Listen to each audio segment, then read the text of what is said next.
የዓለም ዋንጫ ማጣሪያ ጨዋታዎች ፖርቹጋል በጣም በሰፊ ጎል ልዩነት አርሜኒያን አሸንፋ የዓለም ዋንጫ ተሳትፎ ትኬቷን ቆርጣለች። እነ ፈረንሳይም እንደዚሁ አሸንፈዋል። ወደ ዓለም ዋንጫ ማለፋቸው የተረጋገጠ ሆኗል።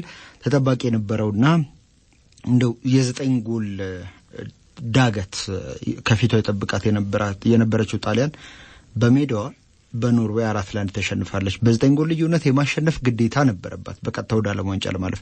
ጭራሽ ተሸንፋለች፣ ያውም 4-1 በኖርዌይ ማለት ነው።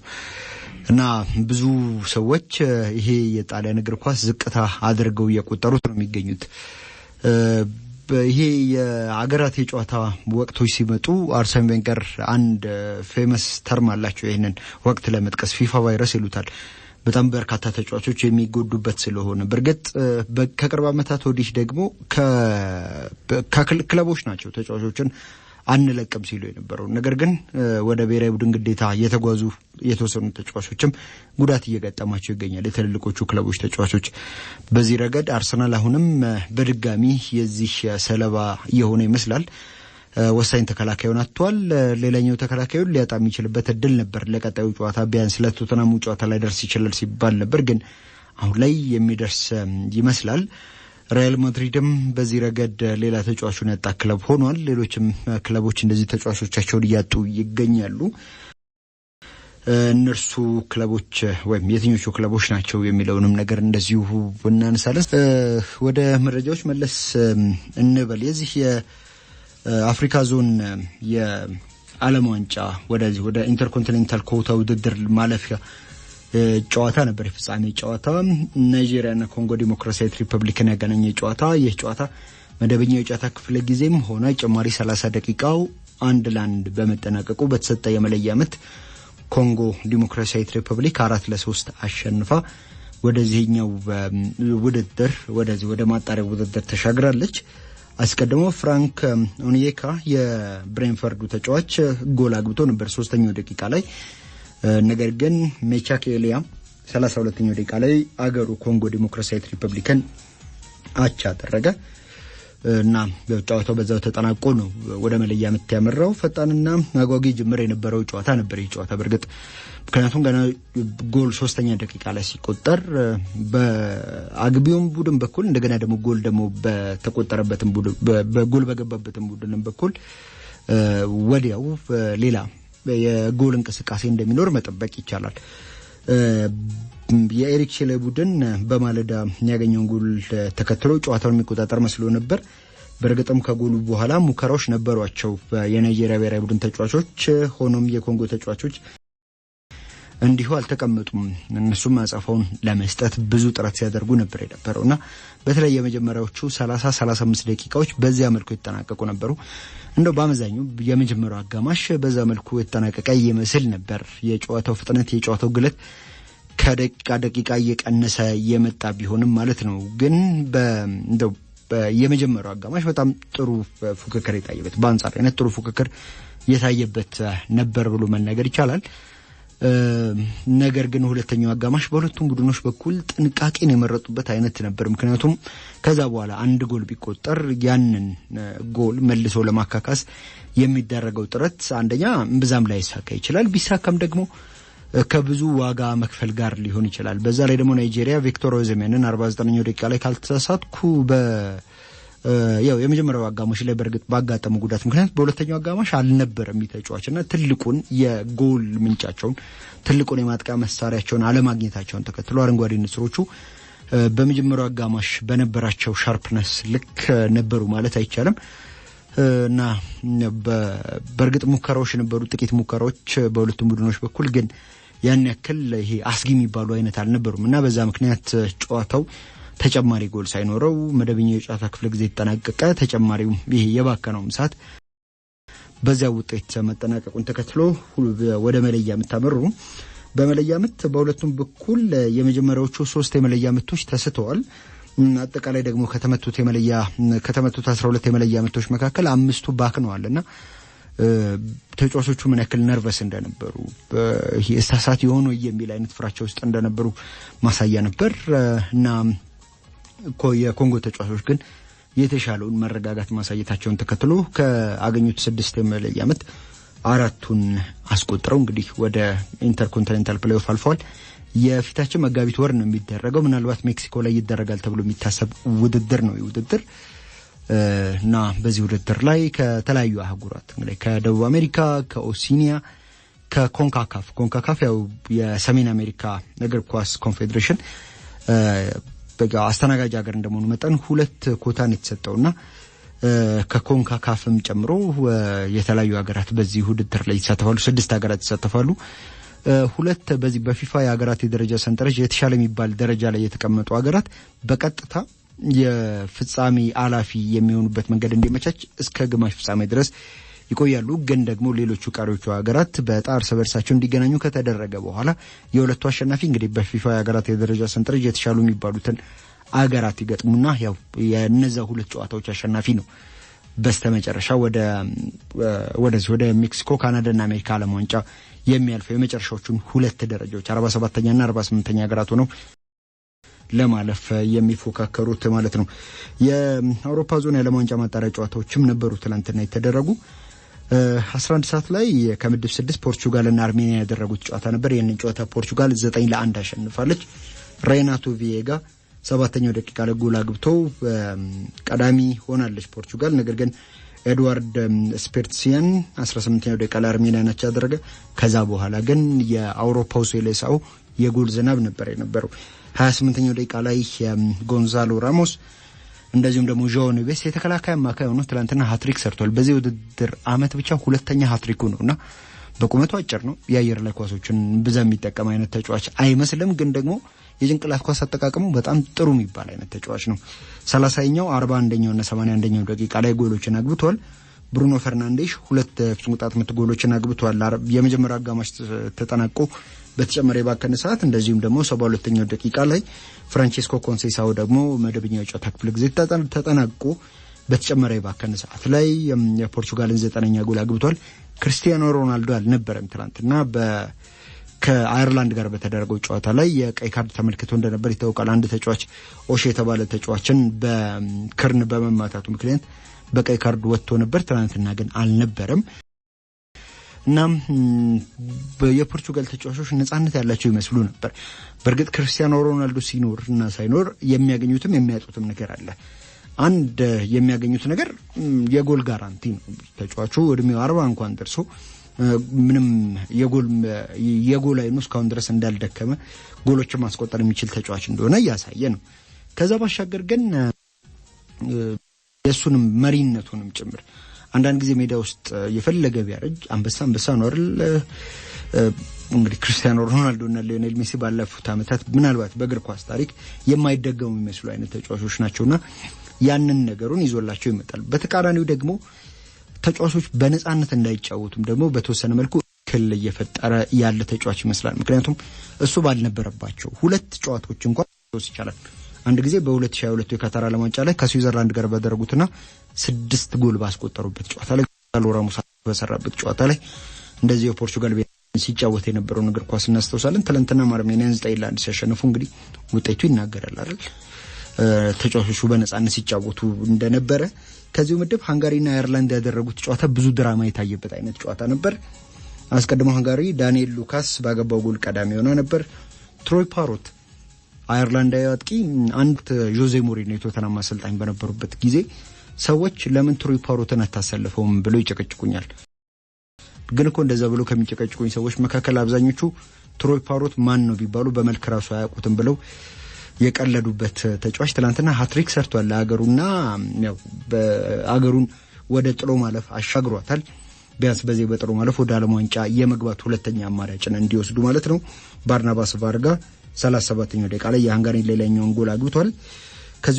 ከዚህ ምድብ ፖርቹጋል በ13 ነጥብና 13 የጎል ክፍያ ይዛ በአንደኝነት ምድቧን አጠናቃለች። አየርላንድ 10 ነጥብና 2 የጎል ክፍያ ይዛ በሁለተኝነት ወደ ጥሎ ማለፍ ዙር ተሻግራለች። ከምድብ 4 ምሽት 2 ሰዓት ላይ አዘርባይጃን እና ፈረንሳይ ያደረጉትን ጨዋታ አዘርባይጃን በሜዳው በፈረንሳይ 3-1 ተሸንፋለች። ጆን ፊሊፕ ማቴታ፣ ማግነስ አክሉሽ እና ሻሩዲን ማማዳሊየቭ ራሱ ላይ ባገቧቸው ጎሎች ነው እንግዲህ ፈረንሳይ ያሸነፈችው። ሬናት ዳዳሾቭ የአዘርባይጃንን ብቸኛ ጎል 6ኛው ደቂቃ ላይ አግብቶ ቀዳሚ አድርጎ ነበር ሀገሩን።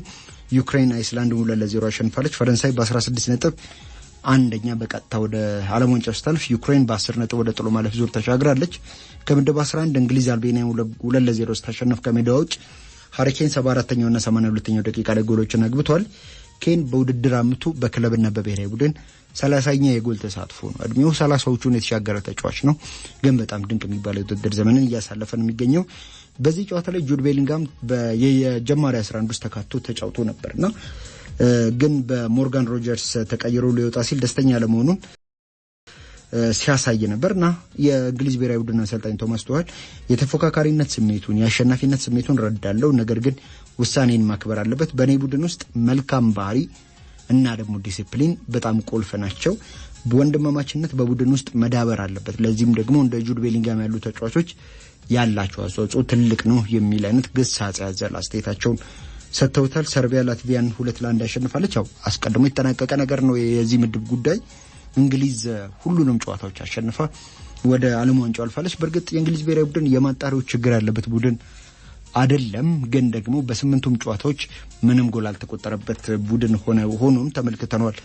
ከምድብ 9 እና ተጠባቂ የነበረው ጨዋታ ጣሊያንን ከኖርዌይ ጋር ያገናኘው ጨዋታ ነው። ጣሊያን ስናነሳ እንደነበረው ብዙ ጎሎች ማስቆጠር ግዴታ ውስጥ የነበረ ብሔራዊ ቡድን ነበር። ነገር ግን ያ ሳይሆን ቀርቶ እንዲያውም በተገላቢጦሽ 4 ጎሎች ተቆጥሮበት 4-1 ተሸንፏል። ፍራንቼስኮ ኤስፖዚቶ 11ኛው ደቂቃ ላይ ጎል አግብቶ ነበር። ጣሊያንን ቀዳሚ አድርጎ ነበርና የማይቻለውን የማይመስለውን ነገር ወይም የማይመስለውን ጉዞ ሊያስጀምሩት ነው ወይ የሚል ጥያቄ ተነሳ። ግን ያው ጥያቄው በጥያቄነት ብቻ ነው የቀረው። ምክንያቱም ከዛሽ ጎል በኋላ በጣሊያን ብሔራዊ ቡድን በኩል የረባ የሚባል እንቅስቃሴ አልተመለከትንም። የረባ የሚባል ሙከራ እንኳን አልተመለከትንም። ቢያንስ በመጀመሪያው አጋማሽ በርግጥ በኖርዌይ በኩል የጣሊያንን ሞመንተም የጣሊያንን ይሄ የማሸነፍ ፍላጎትና ጨዋታውን የጀመሩበትን ግለት ማቀዝቀዝና ያው የጣሊያንን የጨዋታ መንገድ ኒውትራላይዝ ማድረግ ነበር በመጀመሪያው አጋማሽ እቅዳቸው። ያም ደግሞ በአግባቡ ተሳክቶላቸዋል። ምክንያቱም ጣሊያን በመጀመሪያው አጋማሽ የነበራት አጠቃላይ ኢላማውን የጠበቀ ሙከራ የተቆጠሩ ጎል ብቻ ነበር እና በጣም ይሄ በስነልቦናውም ረገድ የወረደ ቡድን ነበር የተመለከትነው። በእርግጥ ከጨዋታው መጀመር አስቀድመው ሲወጡ የነበሩ ሪፖርቶች የጣሊያን አብዛኞቹ ተጫዋቾች ኦሬዲ ጨዋታውን ማለፍ አንችልም፣ ወደ ዓለም ዋንጫ በቀጥታ ማለፍ አንችልም፣ ስለዚህ ማጣሪያው ላይ ነው ትኩረታችን ማድረግ ያለብን የሚል አይነት እምነት በጣሊያን ካምፕ አካባቢ እንደነበረ የሚያሳዩ ሪፖርቶች ይወጡ ነበር።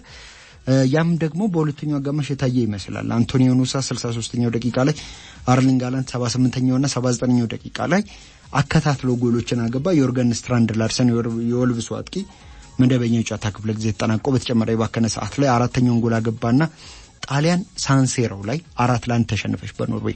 እጅግ በጣም ከፍተኛ ተቃውሞና ጫና ነው እየደረሰበት የሚገኘው ጂናሮ ጋቱዞ ከጨዋታው መጀመር አስቀድሞ በነበረው የቅድመ ጨዋታ መግለጫ ላይ ለአውሮፓ የተሰጠው ኮታ በጣም ትንሽ ነው፣ ለአፍሪካ ደግሞ ብዙ ኮታ ተሰጥቷል በሚል ብዙ አፍሪካን የሚያስቆጣ አይነት አስተያየት ሰጥቶ ነበረ እና ያው ድክመቱን ለመሸፈን ያደረገው ጥረት በኖርዌይ ተጋልጧል። ይሄ ወርቃማ የኖርዌይ ቡድን ከ8ቱ ጨዋታ 8ቱንም አሸነፈ። በዛ ላይ 37 ጎሎችን አስቆጥሮ በጣም ድንቅ የሚባል የዓለም ዋንጫ ማጣሪያ ቆይታ ነበር የነበረው። አርሊንግ ብራውት ሃላንድ 2025 ከገባ በኋላ ለሀገሩ በተሰለፈባቸው ሁሉም ጨዋታዎች ጎል አግብቷል ብቻ ሳይሆን በ9 ጨዋታዎች 17 ጎሎችና 2 አሲስቶች አሉት። በእርግጥ ሞልዶቫ ላይ 5 ጎል አግብቶ 2 ጎል የሆኑ ኳሶችን አመሻሽቶ መቀበሉ ሳይረሳ ማለት ነውና ከዚህኛው ጨዋታ ከትናንትናው ጨዋታ አስቀድሞ ለቡድን ተጫዋቾቹ 70 በርገር እንግዲህ ከዛው ጨዋታው እነሱ ካረፉበት ካምፕ አቅራቢያ ከሚገኝ አንድ ምግብ መሸጫ 70 በርገር ገዝቶ የቡድን አጋሮቹ መገቧቸዋል። እነሱም በአግባቡ ትናንትና ተንከባክቦታል። 2 ጎሎችን አግብቷል። በዚህ ውድድር ዘመን ለክለብና ለብሔራዊ ቡድን 20 ጨዋታዎችን አድርጎ 33 ጎል ላይ ደርሷል። አንዳንዶች እኮ በሙሉ የውድድር ዘመን የማይደርሱበት አይነት ቁጥር ላይ ነው እሱ ገና የውድድር ዘመኑ አጋማሽ እንኳን ሳይደርስ እየደረሰ የሚገኘውና ዘንድሮ በስንት ጎል ያጠናቀቅ የሆነው የሚል ጉጉት አዘል ጥያቄ ነው በብዙዎች ዘንድ እየተፈጠረ የሚገኘው። ዛሬ ጀርመን ከስሎቫኪያ ይገናኛሉ። እኩል 12 ነጥቦችን ይዘዋል። እነዚህ ሁለት አገራት ጀርመን 2 ዕድል ይዛ ነው አለመሸነፍ በቀጥታ ወደ ዓለም ዋንጫ ያሳልፋታል። ከዚህ ምድብ ሰሜን አይርላንድ ከሉክሰምበርግ ጋር ይጫወታሉ። ኔዘርላንድስም ሊቱዋኒያን ስትገጥም አለመሸነፍ ወደ ቀጣዩ ዓለም ዋንጫ እንደሚያሳልፋት እያወቀች ነው። ሞንቴኔግሮ ከክሮኤሺያ፣ ቼክ ሪፐብሊክ ከጂብራልታር እንደዚሁ ዛሬ ከሚደረጉ ጨዋታዎች መካከል ናቸው፣ ግን እምብዛም ትርጉም የላቸውም። ጋብሪኤል ማጋሌሽ እና ሪካርዶ ካላፊዮሪ በጉዳት ምክንያት ከየብሔራዊ ቡድኖቻቸው ውጭ ሆኑ የአርሰናል ተከላካዮች ናቸው። ግን የጋብሪኤል ማጋሌሽ ትንሽ ጠንከር የሚል ይመስላል የሚሉ ሪፖርቶች ከብራዚል ካምፕ አካባቢ ሲወጡ ነበር። ጋብሪኤል ማጋሌሽ በሳምንቱ መጨረሻ ከዚህ ከብራዚል ብሔራዊ ቡድን በጉዳት ምክንያት መውጣት ብዙ አርሰናል ደጋፊዎችን ያስደነገጠ ጉዳይ ይመስለኛል። እስካሁን ድረስ እንደዚህ በይፋ የተነገረ ምን ያክል ጊዜ ከሜዳ ወይም ደግሞ ከጨዋታ ይርቃል የሚለው ነገር እንደዚህ ተብሎ ባይነገርም የቀኝ ታፋው ላይ ጉዳት እንዳጋጠመው ነው የተጫዋች እየተሰማ የሚገኘውና ወደ አርሰናል ተመልሷል፣ ወደ ክለቡ ተመልሷልና ከአርሰናል ሐኪሞች ጋር እንደሚነጋገር እና ምርመራ እንደሚደረግለት ከዛ በኋላ የጉዳቱ መጠን የከፋ ይሁን ከዛ ባሻገር ምን ያክል ጊዜ ከሜዳ ሊያርቀው ይችላል የሚለውም ጉዳይ የሚታይ ነው የሚሆነው። ሪካርዶ ካላፊዮሪም ሌላ የጉዳት ሰለባ ሊሆን ይችላል የነበረ ተጫዋች ነበር። ነገር ግን በትላንትናው ጨዋታ ላይ አልተሰለፈም። ጄናሮ ጋቱሶ ለሱም ለአርሰናልም ፍትሃዊ አይሆንም ነበር ብናጫውተው የሚል ምላሽን ነው ከጨዋታው በፊትም ከጨዋታው በኋላ የሚሰጠው አስተያየት። የኢትዮጵያ ፕሪሚየር ሊግ የሁለተኛ ሳምንት ተስተካካይ ጨዋታ ትላንትና በአዲስ አበባ ስቴዲየም ተደርጎ ነበር። ቅዱስ ጊዮርጊስን ከኢትዮጵያ መድን ጋር ያገናኘ ጨዋታ ነበር። ይህ ጨዋታ በዚህ ጨዋታ ላይ ያው ኢትዮጵያ መድን የአምናው ሻምፒዮን እንደሆነ ይታወቃል። ቅዱስ ጊዮርጊስ ደግሞ በርካታ ጊዜ ኢትዮጵያ ፕሪሚየር ሊግን ያሸነፈው ክለብ ነው። ለ30ኛ ጊዜ ነው ትናንትና እንግዲህ በፕሪሚየር ሊጉ ሲገናኙ። አብዛኛውን እንደሚጠበቀው ቅዱስ ጊዮርጊስ የበላይነት ይዞ ነበር እና ትናንትናም እንደዚሁ አሸንፏል። ንጋቱ ገብረስላሴ 18ኛው ደቂቃ ላይ በራሱ ላይ ባገባው ጎል ነው እንግዲህ ቅዱስ ጊዮርጊስ ይህንን ጨዋታ ያሸነፈው እና ካምናው ሻምፒዮኖቹ 3 ነጥብ ነው የወሰደው።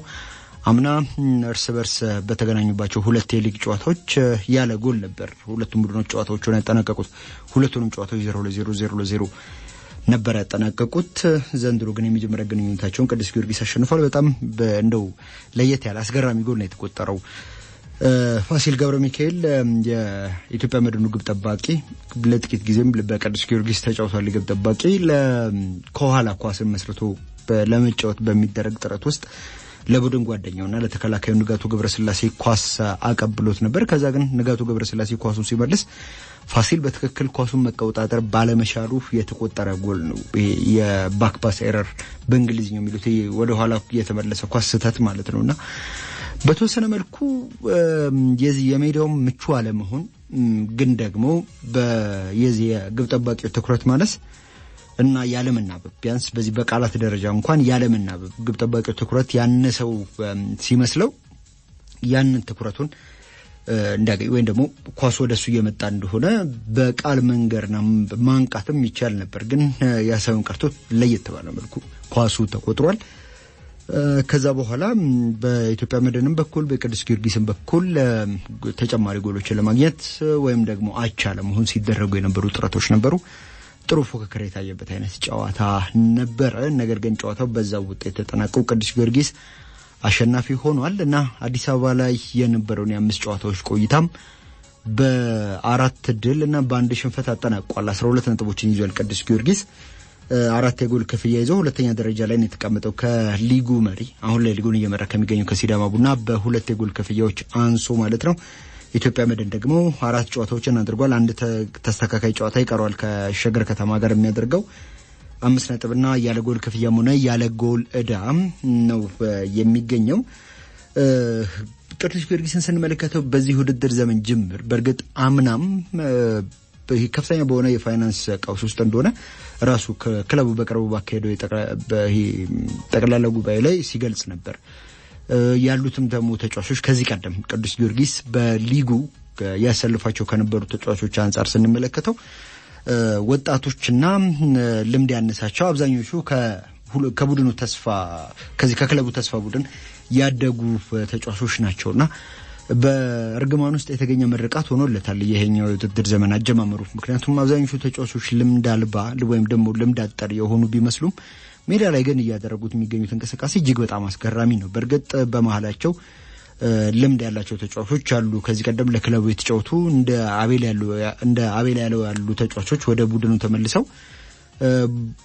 አቤል ያለው ቡድኑን በአምበልነትም ጭምር እያገለገለ ከዚህ ቀደም የአሸናፊነት ልምዱንም ጭምር እያጋራ ነው የሚገኘው። ከዛ በተጨማሪ የቡድኑ ኮቺንግ ስታፍም በቀድሞ የቡድኑ ተጫዋቾች ቅዱስ ጊዮርጊስ ተደጋጋሚ ጊዜ የኢትዮጵያን እግር ኳስ ዶሚኔት ባደረገ ጊዜ በበላይነት በተቆጣጠረ ጊዜ የነዛ ቡድኖች አካል የነበሩ ከዋናው አሰልጣኝ ከፋሲል ተካልኝ ጀምሮ ምክትሎቹን ጨምሮ እንደዚህ አይነት ታሪክ ያላቸው ናቸውና የዚህ የክለቡን ልምድ የማሸነፍ ታሪክ በአዲሱ ትውልድ ውስጥ በማስረጹና ያንንም ደግሞ ወደ ውጤት በመቀየሩ በኩል ትልቅ ስራ እየሰሩ ነው የሚገኙት። የቡድኑንም ደግሞ አንድነት በማስጠበቁ በኩል በጣም ጥሩ ክህሎት ያላቸው ወጣቶችም በዚህ ቡድን ውስጥ እንደተመለከተን ማስታወስ ያስፈልጋል።